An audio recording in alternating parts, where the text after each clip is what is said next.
We mentioned the scholar who was the grandson of Shaykh al-Islam Muhammad bin Abdul Wahhab. He was the Imam, the Muhaddith, the Shaykh, a great scholar of Hadith of his era. His name was Sulaymān bin Abdullah bin Muhammad bin Abdul Wahhab. Died in the year 1233 after the Hijrah.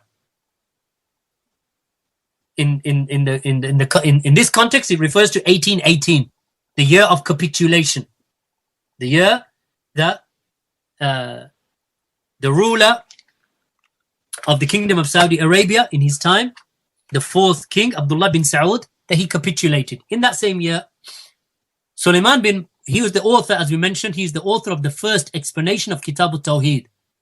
And it is in fact possibly, as the scholars have mentioned, the most comprehensive and the largest and the most athari explanation of Kitab al-Tawheed, Taysir al-Aziz al-Hamid. So he was the grandson of Shaykh al-Islam Muhammad bin Abdul Wahhab.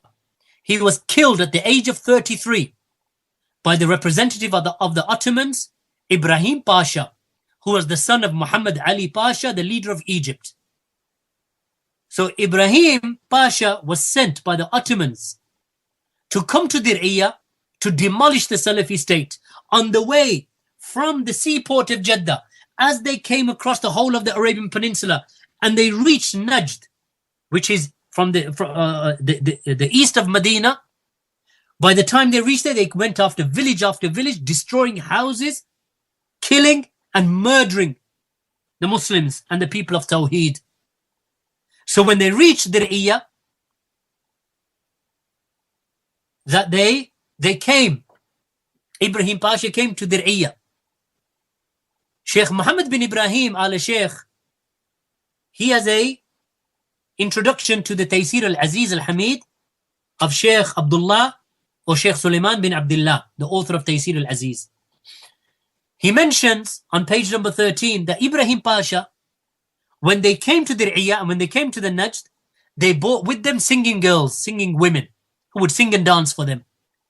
And they would play musical instruments. And they would drink alcohol. And they had with them French military officers. Which year? 1818. They had French military officers. They had English naval officers. And they had with them Italian physicians. They brought everyone with them. They had military weapons and artillery that they were firing towards Dir'iyah.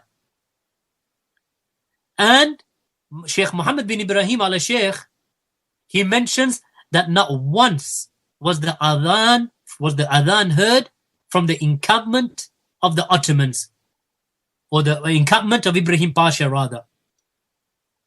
So once Abdullah bin Saud capitulated in 1818, Ibrahim Pasha was not done. And this is the treachery of these types of people. They brought out Sheikh Sulaymān bin Abdullah, the grandson of Shaykh al-Islam Muhammad bin Abdul Wahhab, in 1818. And they brought him out, and to infuriate him and humiliate him, they called for the playing of musical instruments and the singing of women around him.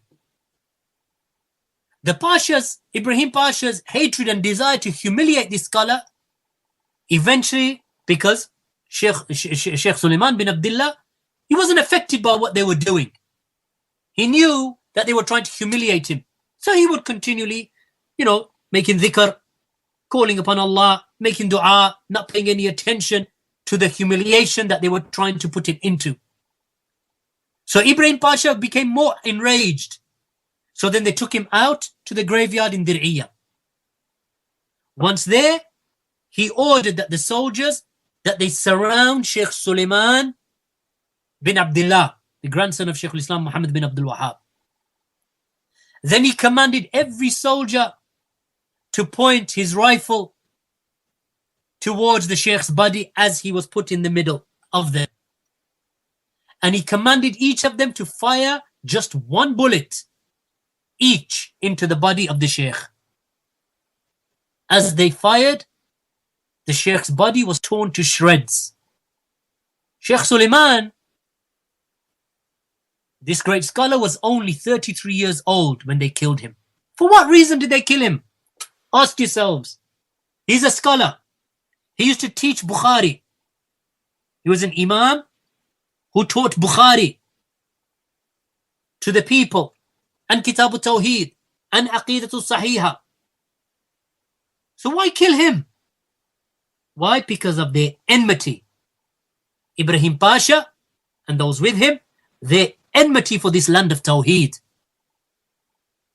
So they each of them shot a bullet into him up until his body was torn to shreds. Then the soldiers were then commanded to gather his flesh and limbs together. So they gathered it together and put it together. Then Ibrahim Pasha went to the father of Sheikh Sulaymān, who was also a scholar, Imam Abdullah bin Muhammad bin Abdul Wahhab. He was the son of Muhammad bin Abdul Wahhab. He was the father of Sheikh Sulaymān. And he wanted to now humiliate him and say, look what we've done to your son. What are you going to do? Look what we've done to your son. So he went to him and he said to him, look, we've killed your son. So Imam Abdullah bin Muhammad bin Abdul Wahhab, he remained patient. He remained patient as a righteous father is. And he said to Ibrahim Pasha, he said, even if you had not killed him, he would have died anyway. Meaning, death is not in your hands. He would have died anyway. Allah would have taken him anyway.